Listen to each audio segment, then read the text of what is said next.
आज के सिद्धांत समाजवाद का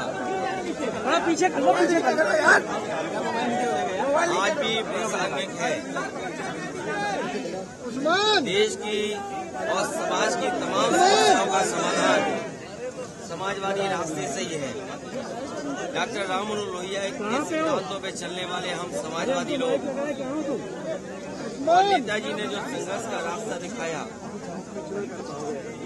उसी रास्ते से समाजवाद और समाज की तमाम समस्याओं का समाधान होगा।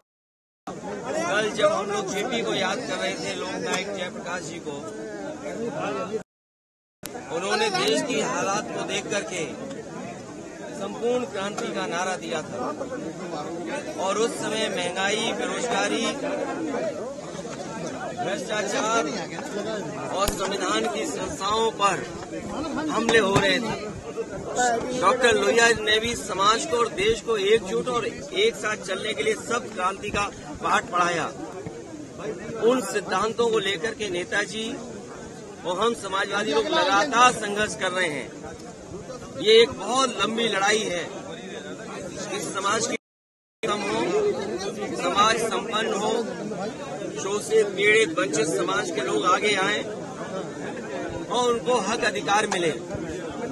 आज भी जब हम डॉक्टर लोहिया को याद करते तो ये भी याद करें, एक समय ऐसा आया था कि डॉक्टर भीमराव अम्बेडकर और डॉक्टर लोहिया दोनों मिलकर के साथ काम करना चाहते थे। आज संविधान पे हमला है और संविधान जिस समय खत्म हो जाएगा, हमारी आपकी आजादी छिन जाएगी, कानून छिन जाएगा। और भारतीय जनता पार्टी आज उसी रास्ते पे समाज और देश को ले जा रही है।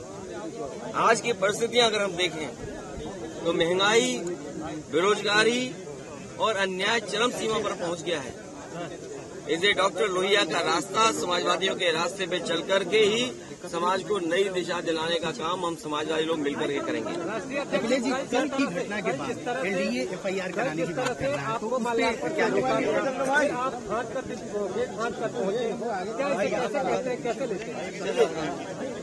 ये तमाम संस्थाएं जहां हम खड़े हैं, डॉक्टर राम मनोहर लोहिया जी का पार्क है और पुराने साथियों को याद होगा कि नेताजी से लेकर के उस समय के समाजवादी लोग यहाँ पर आए थे और इस पार्क का शुरुआत और जेपीआईसी का शिलान्यास हुआ था। लोकनायक जयप्रकाश जी का म्यूजियम है, वो समाजवाद का संग्रहालय है। सवाल तो आपको ये पूछना चाहिए सरकार से कि किस कारण वो समाजवादियों का संग्रहालय का पूरा नष्ट कर दिया उन्होंने। आखिरकार क्या कारण है? एनडीए और सरकार मिलकर के उस म्यूजियम को बंद कर रही है। उसमें पूरा का पूरा जीवन जयप्रकाश जी ने जिस तरीके से जिया, हर चीज उनकी वहां कोशिश की है कि उस तरीके से उसको रखी जाए। अखबार इमरजेंसी के टाइम में छपा था जिसमें एडिटोरियल नहीं था। वो थाली बजाने का जो संघर्ष और लोगों को जगाने का काम, जोड़ने का काम किया था, वो भी उस म्यूजियम में है। आखिरकार सरकार क्या छिपा रही है? और फिर अगर उनकी नीयत साफ होती तो इस तरीके से लोकनायक जयप्रकाश जी को पॉलिथीन से नहीं ढकते। ये लोग अपनी नाकामी छिपा रहे हैं, अपना भ्रष्टाचार छिपा रहे हैं, जो अच्छी चीज बनी है उसको खत्म कर दिया वो छिपा रहे हैं।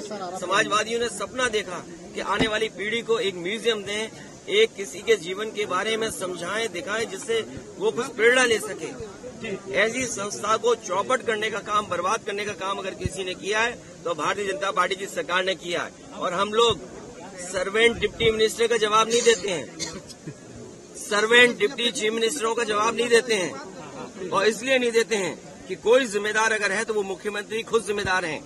अगर वो सड़क के टूटने पर, किसी आंदोलन में किसी सरकारी चीज के नुकसान पर भरपाई करते हैं वो उसकी जेब से, तो क्या ये रिवर फ्रंट, यही जेपीआईसी, ये म्यूजियम और ये जो पार्कों की बर्बादी है, क्या इसका वसूला नहीं जाए सरकार से? जिस तरह से लगातार जैसे ये सामने चीजें आई, उसके बाद तमाम तरह के विरोध शुरू हो गए। आप अगर ये बताते लोहिया पार्क में ना आने देते आज, तो हम और आप कैसे आते?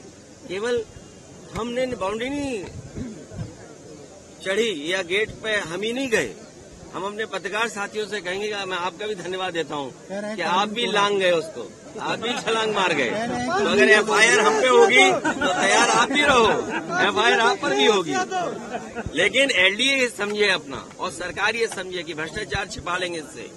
अरे जिनको रख रखाव से लगाव नहीं, पेड़ पौधों से लगाव नहीं, उनसे क्या उम्मीद करोगे, क्या उम्मीद करोगे उनसे? और फिर सरकार कौन है, सरकार कौन है? ये सर्वेंट डिप्टी चीफ मिनिस्टर का जवाब देंगे हम लोग क्या, जिन्होंने अस्पतालों का सत्यानाश कर दिया। आप अभी चलिए लोहिया अस्पताल, अभी चलिए सिविल हॉस्पिटल, अभी चाहिए कैसी अस्पताल में अगर एक भी गरीब का सरकारी अस्पताल में इलाज हो रहा हो तो बता दें।